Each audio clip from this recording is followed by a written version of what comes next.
Dominicano soy, de mis raíces yo no voy a olvidarme. Soy de una loma y lo llevo en la sangre.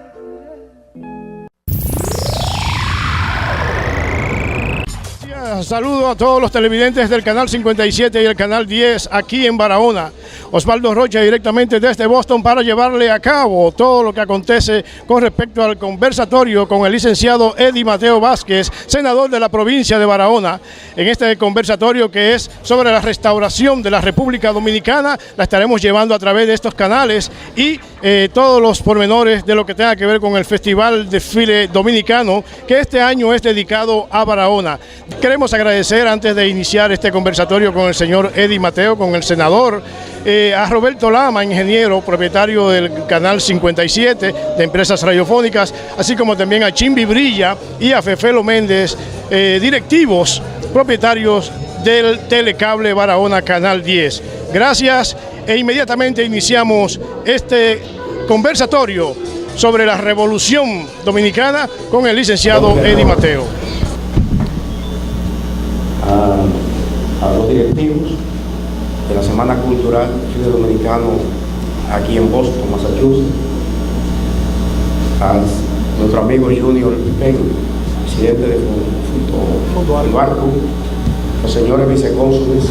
presentes aquí esta tarde, galanando con la reina Anacaona, versión 2018,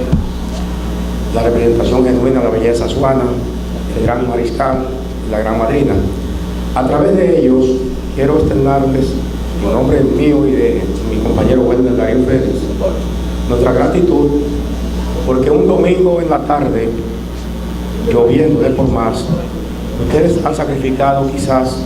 horas con su familia o asuntos personales para estar con nosotros en esta tarde, acompañándonos en este conversatorio sobre un tema de gran trascendencia en la historia de la República Dominicana, como lo es la guerra restauradora de 1863 a 1865. Pero antes de adentrarme en mis breves palabras, quiero excusarme porque no sé si por coincidencia o que al llegar acá hay un virus o qué sé yo, o fue que leí mucho el día anterior en el Senado, porque resulta que yo soy secretario del bufete directivo del Senado de la República y la famosa ley de partidos, que tanta agua de beber nos ha dado a todos, me tocó a mí solo leerla de cabo a rabo. Los 80 y tantos artículos que contiene esa ley, ese proyecto de ley ya convertido en ley, que ha permanecido 20 años dando túmulos de la Cámara de Diputados al Senado de la República. De la Cámara de Diputados al Senado de la República, ya gracias a Dios, definitivamente es una realidad, porque el pasado jueves fue convertida en ley y ya ha sido o va a ser promulgada por el Poder Ejecutivo. Por tanto, yo tuve, repito, que dejarme leer esa ley, por tanto, pienso que eso, más un virus gripal, pues me ha opacado un tanto la voz. De todos modos, voy a hacer un esfuerzo para tratar de intercambiar con ustedes algunas ideas sobre el tema que vamos a desarrollar la tarde de hoy. En la década de los 80, el profesor Juan Bosch se embarcó en investigar más profundamente y más profusamente en la guerra restauradora como episodio histórico. Esto conllevó una serie de artículos publicados en Vanguardia del Pueblo, que es el periódico oficial del PLD, sobre la guerra de la restauración, sus protagonistas y pormenores, muchos inéditos, de ese gran hecho histórico de la República Dominicana. Esta investigación también fue publicada por Don Juan, el periódico Listín Diario, y fruto de ello pues es este libro que tiene varias ediciones, se llama La Guerra de la Restauración, del profesor Juan Bosch. Nosotros originalmente habíamos planteado enfocar el tema de la guerra de restauración vista por Juan Bosch, pero vamos a hacer, sin embargo, una panorámica general de esta gran epopeya emancipadora que nos rescató la soberanía nacional en 1865. El 27 de febrero en horas de la noche, como sabemos, se proclamó la República Dominicana como nación, como república independiente, y se proclamó el mundo. En la mañana de ese día, los patriotas recibieron la capitulación del ejército haitiano, y de ahí en adelante entonces se instaló en breves horas, al mando de Francisco Rosario Sánchez, una junta gubernativa provisional que posteriormente pasó a darle paso a la Junta Central Gubernativa que encabezó Tomás de Bobadilla y Briones, nativo de Neiva, dicho sea de paso. Ese trayecto que comenzó ahí, de 17 años, es lo que se conoce en nuestra historia como la Primera República. Este fue un periodo de muchas vicisitudes, de muchos zigzagueos. Este fue un periodo en el cual la República Dominicana, la naciente República Dominicana, se vio confrontada frente a los intereses de potencias como Francia, Inglaterra de una manera u otra, los propios Estados Unidos y España. En este periodo, fundamentalmente, se lo repartieron los liderazgos Buenaventura Báez y Pedro Santana. Por razones sociales y razones personales eran antagónicos, pero tenían los dos un factor común, que era la ideología anexionista. Uno representaba la pequeña burguesía del sur, en este caso Báez, y otro del sector atero, fundamentalmente el este, en este caso Pedro Santana. El proyecto anexionista comenzó justamente con la misma república, porque a pocas horas de ser proclamada la república, Jean Levasseur en Puerto Príncipe estaba movilizando, que era el cónsul francés en Puerto Príncipe, para buscar el protectorado de Francia a la República Dominicana. Y debo decirle que este periodo fue de tantas debilidades que hombres como Francisco Rosario Sánchez, Ramón Matías Mella, en una etapa fueron también pro protectorado o pro anexionistas, aunque terminaron sus días desafiando y enfrentando los proyectos de anexión. En este periodo de 7 años, nuestro país vivió una época de debilidades económicas, fundamentada esencialmente su economía en la ganadería, cortes y exportación de madera, y en el cultivo de tabaco, ya en las tortimerías de la Primera República. Este último cultivo le dio asiento al desarrollo de una pequeña burguesía, la zona del Cibao, con asiento fundamentalmente en Santiago. Báez, en 1857, en su último gobierno del periodo de la Primera República, emitió una serie de emisión, valga la redundancia, de papel moneda sin respaldo sólido, y eso provocó entonces la quiebra de los tabaqueros del Cibao, que se levantaron en armas en julio de 1857, crearon un gobierno provisional con asiento en Santiago, encabezado por José Desiderio Valverde, y proclamaron en febrero de 1858 la famosa Constitución de Moca. Este primer periodo en el cual se incubó, repito, el proyecto anexionista, la situación de miseria general que vivió el país fue condicionando a la población para que el mismo pueblo dominicano de entonces también asumiera la idea del anexionismo como la única salida de evitar la nueva dominación haitiana. Fueron en este periodo 4 jornadas, las llamadas 4 campañas militares de la independencia, la del 1844, 1845, 1849 y 1855-56. Ahí se dieron las 2 famosas batallas gemelas, que son la batalla de San Tomé y San Juan, y la batalla de Cambornat en Neiva, el 22 de diciembre de 1855. La anexión fue definitivamente presentada mediante una carta formal por Pedro Santana en 1860 a la reina Isabel II de España. El gobierno español no dio respuesta de una vez a esa petición de Pedro Santana, y fue consumada finalmente el 18 de marzo de 1861, cuando a las 8 de la mañana, frente al Parque Colón, ahí Pedro Santana anunció al país que pasaba a ser la República Dominicana una provincia de ultramar perteneciente a la corona española. Se izó la bandera española conjuntamente con la bandera de la República Dominicana. Entonces ahí se comienza lo que se llama la anexión. Es el periodo de nuestra historia que se extiende de 1861 a 1865. En este periodo vamos a ver una serie de episodios bélicos, de escaramuzas militares, de enfrentamientos armados entre españoles y dominicanos. El primero de ellos ocurrió en 1861, el 2 de octubre, el 2 de mayo de 1861 en Moca, encabezado por José Contreras. Pero el más significativo de todos es el episodio que liderea Francisco Rosario Sánchez, que vino de Saint Thomas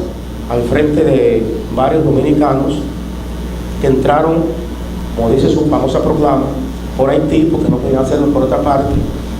y ingresaron al territorio nacional a finales de mayo y a principios de junio. El 4 de julio de 1861 fueron fusilados Sánchez y otros 20 patriotas en San Juan de la Maguana, y después de ese trayecto hasta 1863 no se registran más episodios hasta que no ocurre lo que ocurrió el 16 de agosto de 1863 en los cerros de Capotillo,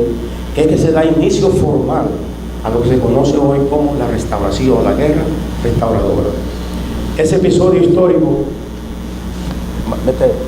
avanzando. Ese episodio histórico, la guerra de la restauración, iniciado aquí, porque mucha gente piensa que la restauración se consumó ya como con la salida de las tropas españolas el 16 de agosto, es que se inició formalmente la etapa final y última de la restauración el 16 de agosto de 1863. Ese episodio histórico es un episodio histórico con mucha cantidad de documentos, de base documental inmensa, que es poco conocido, como dice Juan Bosch, por la mayoría de los dominicanos. Don Juan, en esta investigación que hizo sobre la restauración, que lo recopiló en un libro, nos dice: la guerra de la restauración es la página más notable de la historia dominicana y también la más ignorada. La casi totalidad de los dominicanos no tienen idea de lo que fue esa guerra como esfuerzo colectivo gigantesco y heroico, y también lo que fue como hazaña militar. Y quien lo sabe, como le sucede al autor de estas líneas, a Juan Bosch, está en el deber de hacer todo lo posible para que el mayor número de personas hagan conciencia de la grandeza de ese episodio de la vida nacional. La guerra comenzó el 16 de agosto de 1863 y el día 22 caían en manos de los restauradores Guayubín, Dajabón, Montecristi, Sabaneta o Santiago Rodríguez. El día 24 el capitán general español declaró el estado de sitio en todo el país. El 28 de agosto caían en poder de los insurgentes el ayuntamiento y el cuartel de Puerto Plata, La Vega, San Francisco de Macorís, Cotuí. El 30 cayó Moca y Gaspar Polanco, llevaba a Santiago 1000 hombres con los que iba a iniciarse ese mismo día la batalla conocida con el nombre de esa ciudad. La parte más resaltante del episodio de la guerra de restauración es lo que se llama el incendio de Santiago y el asalto a la fortaleza San Luis, hecho consumado el 6 de septiembre de 1863, y que fue idea militar, de estrategia, diseñada y ejecutada al mando de Gaspar Polanco. Y justamente sobre este personaje yo quiero focalizar mis breves palabras en esta tarde con frente a ustedes. Ocurre que para historiadores connotados como Juan Bosch, para historiadores connotados como Roberto Casá, lo descubrí en este libro de él que se llama Héroes Restauradores, historiadores como Alcide García Lluveres, historiadores como el mismo biógrafo de Luperón, fue el biógrafo de Luperón, Rodríguez Ojeo. Manuel Rodríguez Ojeo, Gaspar Polanco fue la primera espada de la guerra restauradora. Históricamente se ha vendido la idea de que lo fue Gregorio Luperón, y no es que el Gregorio Luperón no haya sido un personaje importante en la guerra restauradora, pero ocurre que Gaspar Polanco era analfabeto. Gaspar Polanco era de baja pequeña burguesía, pobre, de la línea noroeste. Gaspar Polanco llegó al rango de general del ejército santanista porque fue anexionista en una primera etapa, y es después que estalla la guerra restauradora en 1863 que Gaspar Polanco se incorpora a las fuerzas restauradoras el 20 de agosto, o sea, estamos hablando de 4 días después del estallido de la última etapa y la más importante de la guerra de restauración. Su hermano Juan Antonio Polanco sí estaba participando antes que el mismo Gaspar Polanco de parte del Ejército Nacional en pro de la restauración, pero Gaspar Polanco, muy adepto a Pedro Santana, se había retrasado en incorporarse a las fuerzas restauradoras. Lo hizo, repito, el 20 de agosto de 1863, quizás imbuido, quizás contagiado del desencanto colectivo de que se contagió la población dominicana, que pensando que con la anexión a España, la República Dominicana iba a tener mejores condiciones de vida que la que tenía hasta ese año de 1861, y que poco tiempo después se desengañó el país en términos colectivos, sobre todo las grandes capas bajas de la población dominicana, porque los propios militares dominicanos fueron marginados, segregados, tanto en los rangos militares como tanto en los salarios. La propia iglesia, el clero, sacerdotes criollos y sacerdotes que venían de otras islas como Cuba y Puerto Rico, que eran las únicas colonias que le quedaban a España para ese periodo, también el mismo clero, con la llegada del arzobispo Monzón, que fue enviado por la iglesia católica desde España allá, se encuentra que los sacerdotes de nuestro país, que eran proanexionistas en un principio, tenían hasta derecho a tener diferentes mujeres y también a hacer un tipo de vida que no se correspondía con lo que se entiende debe ser un sacerdote. Y en sentido general, pues, había ya contagiado en la población un malestar frente a los ocupantes españoles.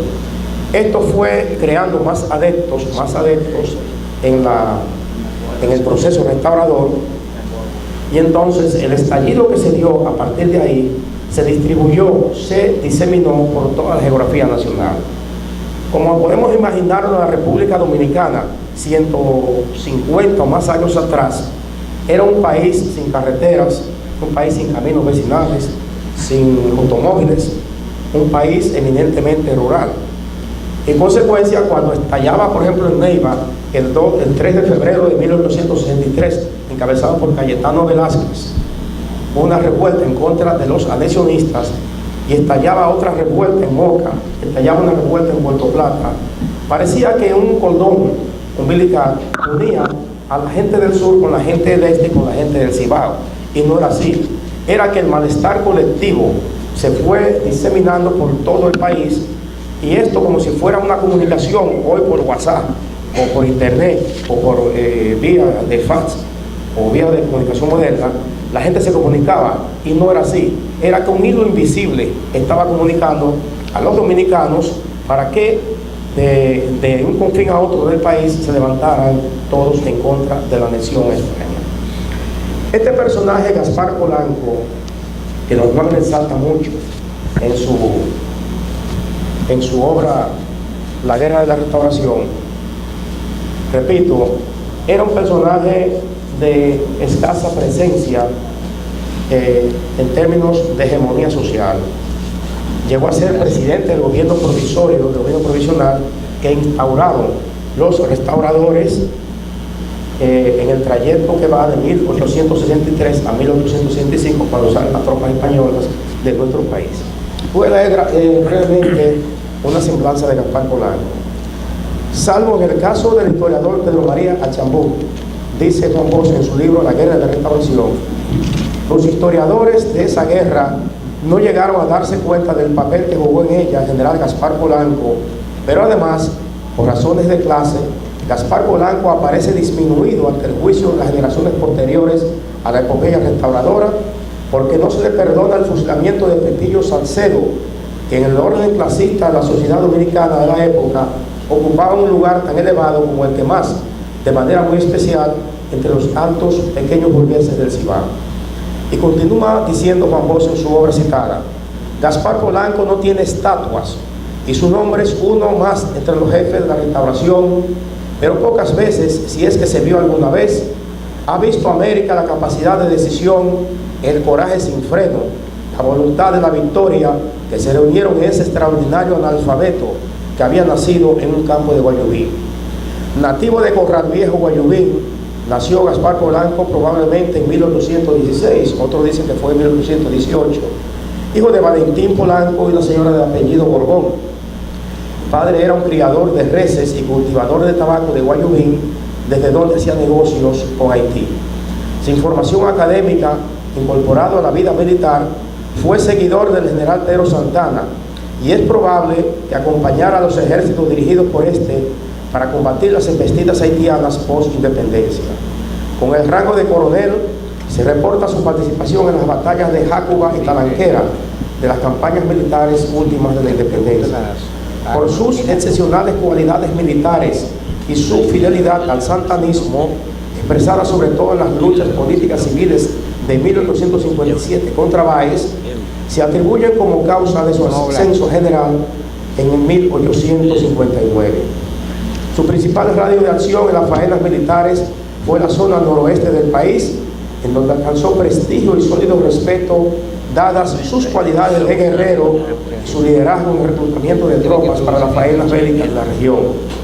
Su analfabetismo fue compensado por su fuerte personalidad y su innegable don de mando y gran valentía personal. Se le reputa como inflexible frente a los traidores y como hombre de acción en ocasiones violento, que para aquellos momentos de acciones y funciones sintonizaban con las urgencias de las guerras. Para febrero de 1863, cuando estallan movimientos antianexionistas en su jurisdicción natal de Guayubín, aún Gaspar Polanco permanecía en las filas del ejército dominicano fusionado al ejército español de ocupación. Todavía su paso a las luchas contra la dominación española no se registra antes del 16 de agosto de 1863, cuando se inicia formalmente la etapa final de la guerra restauradora. Se sintió afectado como otros por medidas adoptadas por las autoridades españolas en la zona, como aquellas que limitaban el comercio con Haití y fijaban fuertes gravámenes, además de su condición de alto oficial del ejército dominicano, que se sentían discriminados por las autoridades españolas, sumado esto al fusilamiento de varios de los participantes en las rebeliones de la línea noroeste, dispuestas por los españoles general Buceta y coronel Campillo, se señalan como parte de los factores que incidieron, tal vez, para su incorporación a las tropas restauradoras a las que ya su hermano Juan Antonio Polanco pertenecía. Uno de los ejemplos más acabados del disgusto generalizado contra el gobierno español de ocupación, que cobró amplio espacio entre los militares, es el caso de Gaspar Polanco, quien fue un acérrimo seguidor de Santana, alcanzando el rango de general, ganando a sangre y fuego en los campos de batalla frente a los haitianos y ante los desmanes, atropellos e irritantes privilegios de ocupantes españoles, se alzó en armas contra estos, llegando su decisión imbuida de alta dosis de patriotismo a llevar a ser el supremo jefe de la resistencia militar de los dominicanos contra los españoles durante el periodo de la restauración. Se estima su adhesión a los insurrectos nacionalistas con la incorporación de más de 300 hombres, como dijimos ahorita, el 20 de agosto de 1863, pocos días después de iniciar la lucha en Capotillo, destacándose como comandante de las tropas dominicanas que derrotaron en la Barranquita de Guayacanes a las tropas españolas comandadas por Florentino Martínez, que fueron de Santiago a auxiliar al general Buceta. Sus excepcionales cualidades y su extraordinario coraje personal, sumado a su sólida formación militar, le hicieron en poco tiempo ganar espacio como máximo jefe de las tropas dominicanas que combatían a los ocupantes militares españoles, ya que dentro de los demás dirigentes de la insurrección militar, era el único que tenía rango de general ganado en los campos de batalla en las luchas contra los haitianos, repetimos. El momento cumbre como jefe militar de la restauración lo exhibió Gaspar Polanco con el incendio de Santiago el 6 de septiembre de 1863, al frente de tropas dirigidas por él como jefe superior, y en el mando medio la componían Gregorio Luperón, Benito Monción, Ignacio Reyes, Gregorio de Luna, Pedro Antonio Pimentel, José Antonio Salcedo y otros.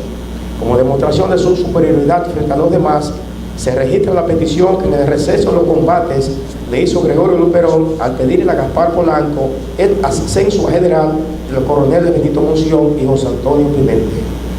En carta a Pepillo Salcedo, Gregorio Luperón admite la superioridad frente a él en la guerra restauradora del general Gaspar Polanco, cuando señala que hemos dado aviso de su promoción a general, al general en jefe, refiriéndose al general Gaspar Polanco.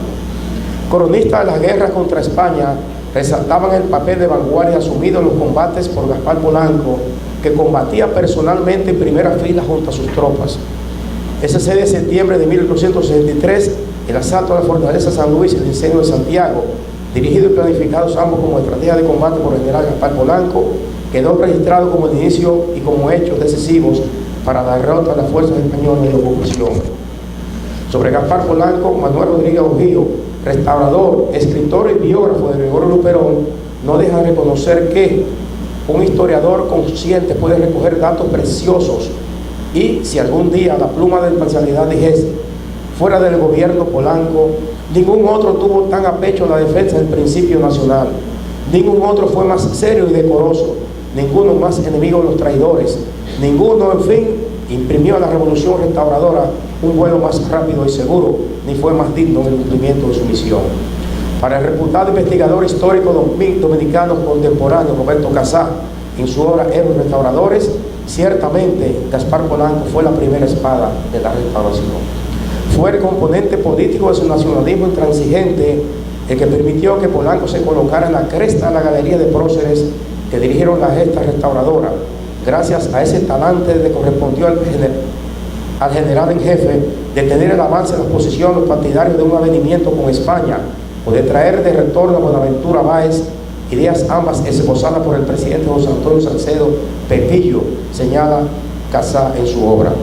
En los momentos más decisivos de la guerra restauradora, como lo fue el avance contra Puerto Plata, en donde las fuerzas españolas se habían refugiado tras el incendio de Santiago, ordenado por Gaspar Polanco, este nunca quiso dejar el escenario de guerra, pese a momentos familiares y personales tan difíciles como lo fue la enfermedad y posterior fallecimiento de su esposa, no dándole tiempo de asistir a su funeral.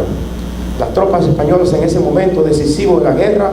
fueron aumentadas a 30.000 soldados con refuerzos provenientes de Cuba. José Antonio Salcedo Pepillo fue el primer presidente del gobierno que los restauradores instalaron, paralelo al gobierno español de anexión, ejerciendo el mismo desde el 14 de septiembre de 1263 hasta el 10 de octubre de 1864, cuando fue derrocado y sustituido por Gaspar Polanco.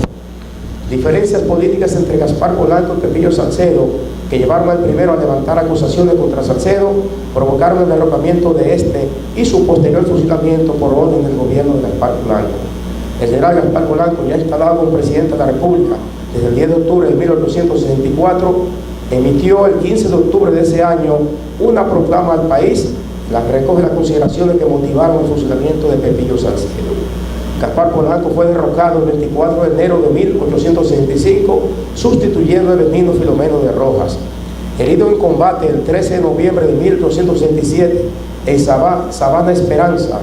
la jurisdicción de Mao, combatiendo a fuerzas proanexionistas a los Estados Unidos, el general Gaspar Polanco falleció de tétano el 28 de ese mismo mes y año, noviembre de 1867, en La Vega, donde fue sepultado con todos los honores que su condición de expresidente de la República y de héroe restaurador ameritaba. Y en honor a esto, el profesor Juan Bosch, en una comunicación dirigida al entonces presidente de la Academia Dominicana de la Historia, que lo era para 1987, Hugo Eduardo Polanco Brito, le dirigió esta carta que brevemente voy a compartir con ustedes. Santo Domingo, 1 de junio de 1987. Hugo Eduardo Polanco Brito, presidente de la Academia Dominicana de la Historia, Ciudad. Estimado amigo,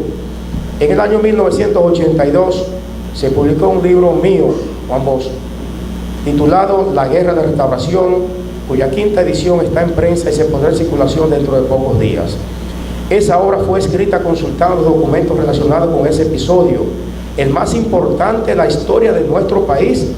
y en sus páginas se ofrece en detalle la actividad que desplegó en tal guerra Gregorio Luperón, que no fue ni siquiera durante una hora el jefe de esa epopeya, como lo afirman los historiadores al uso. El jefe fue Gaspar Polanco, cuya figura ha sido relegada a un tercer, sino a un cuarto lugar, debido a que la alta pequeña burguesía comercial y profesional de Santiago y Puerto Plata, que era quien hacía la historia en los años siguientes a los de la Restauración, no le perdonó nunca al autor del incendio de Santiago el fusilamiento de Pepillo Salcedo, compañero de clase de esa alta pequeña burguesía, y en consecuencia sumió en un pozo profundo a Gaspar Polanco, y en el puesto que le correspondía colocó a Gregorio Luperón. Estas líneas persiguen un fin: que la Academia Dominicana de la Historia elija una comisión de 3 de sus miembros para que estudien los documentos relacionados con la guerra de la Restauración, con el propósito de que la institución que usted preside extraiga de esos documentos la verdad histórica acerca de quién fue el jefe de la guerra de la Restauración. Hasta donde me fue dado llegar estudiando los documentos que tuve en mi alcance, Luperón no fue el jefe de esa epopeya en ningún momento, aunque sí participó en ella de manera destacada. Creo mi deber decirle que lo que me propongo al dirigirle esta comunicación no es que Gregorio Luperón sea eliminado de la galería de las grandes figuras de la historia dominicana, puesto que no puede haber nada duda de que combatió al ejército español con toda su energía, que era mucha, y con todo su valor, que era abundante, sino que además era un patriota, como demostró su lucha contra la adhesión de nuestro país a Estados Unidos, que se proponía llevar a cabo Buenaventura Báez. Lo que persigo, estimado amigo, es que se le haga justicia a Gaspar Polanco, que se le reconozca su extraordinaria capacidad militar y su extraordinario don de mando, sin el cual no es posible tomar las decisiones que reclaman las acciones de guerra, como fue, por ejemplo, la de ordenar en plena batalla de Santiago el incendio de la capital del Cibao, con el cual se anunció la victoria dominicana en la guerra de la Restauración.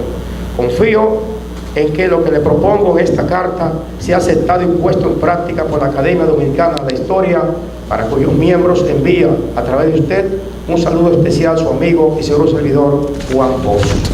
Esa carta nunca tuvo respuesta. La Academia de la Historia nunca convocó a ese congreso de historiadores para estudiar documentalmente ese episodio que se llama la Guerra de la Restauración, y la participación en ese gran y extraordinaria epopeya de hombres como Gaspar Polanco, que, como dice Juan Bosch, han sido relegados a un plano de última estatura a lo largo de la historia dominicana. Nosotros ahora en el Senado de la República, y bueno, el Darío que trabaja con nosotros allá, yo tengo en mis manos ahora mismo depositado un proyecto de ley que han depositado asimismo 3 colegas míos, y a uno se le hace cuentas arriba cuando un colega le presenta un proyecto de mejor dicho, no darle visto bueno. La comisión es la que determina. Yo presido la Comisión de Cultura y a ella cayó un proyecto de ley que 3 colegas míos, repito, han sometido para que los restos de Pedro Santana, que reposan en el Panteón Nacional, junto a los de Gregorio Luperón y a los demás héroes, tanto de la independencia como de la restauración, y a los de las demás héroes como Camaño y Fernández Domínguez, que fueron los últimos llevados allí por ley del Congreso Nacional, sean sacados de ahí y llevados de nuevo al cementerio del Seibo. Este despropósito, creo yo así, podría provocar que, si se mueven los altares, se caigan muchos santos.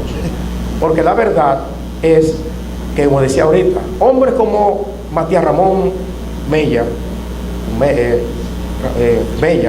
fue en sus inicios. Mella, junto al general Alfaro, fue a España en busca del protectorado español a raíz de proclamar la República. Pero Mella terminó sus días, sin embargo, combatiendo la anexión. Igual que Sánchez, que en un momento dado miraban al protectorado como la salida para mantener vigente la soberanía nacional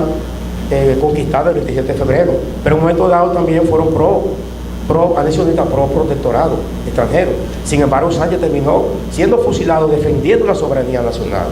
Entonces los hombres somos como terminamos, no como comenzamos. Quiero decir con esto que Pedro Santana comenzó bien. Fue una espada de la guerra independentista, ¿verdad? Que dicho sea de paso, esa guerra de Haití, de nosotros contra Haití, o Haití contra nosotros, eran guerras de ofensiva, o de defensiva, de nosotros hacia allá. Pero diferente a la guerra de la restauración, eran guerras de guerrillas. O sea, los restauradores combatían no frontalmente, como hacían los españoles, sino en escaramuzas, en grupos de guerra de guerrilla. Y entonces nosotros combatíamos a los haitianos defendiéndolos.